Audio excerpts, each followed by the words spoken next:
In today's video, I'm going to teach you how to duplicate a Microsoft Forms survey in just 5 minutes. Now, duplicating a survey can be incredibly useful. Perhaps you want to save time by reusing an existing form, or maybe you have a well-crafted survey that you'd like to use as a template.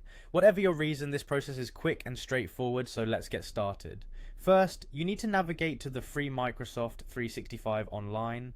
This platform offers a suite of tools, including Microsoft Forms, and you can access it easily via any standard web browser. Simply search for it online, or use the link provided in the video description.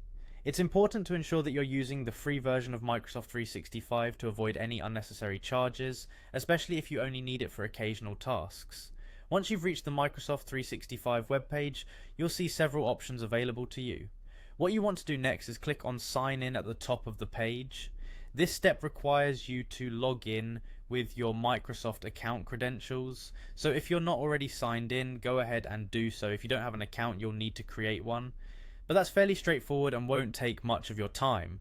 After you've signed in, the next step is to go to Microsoft Forms. You might notice this tool listed among other apps in the Microsoft 365 suite.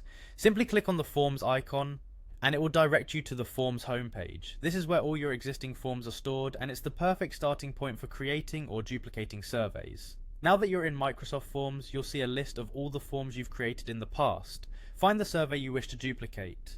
Clicking on the specific form will open it up for you. If you've built numerous surveys in the past, you might need to take a moment to find the exact one you're looking for, but once you've located it, just give it a click. With the form now open, your final step is to click on the Copy button. You'll find this option located prominently in the menu. By clicking Copy, you'll create an exact duplicate of your survey. This duplicated form will appear alongside your other forms, ready for any modifications or reuse as needed. It's particularly handy for when you need multiple forms with minor changes, or if you want to maintain a backup of your original survey. And that's it, you've successfully duplicated a Microsoft Forms survey in just a few simple steps. Remember, this process is all about saving you time and effort so you can focus on what truly matters, gathering insights and feedback. Thanks for watching, and don't forget to subscribe for more practical tips and tutorials.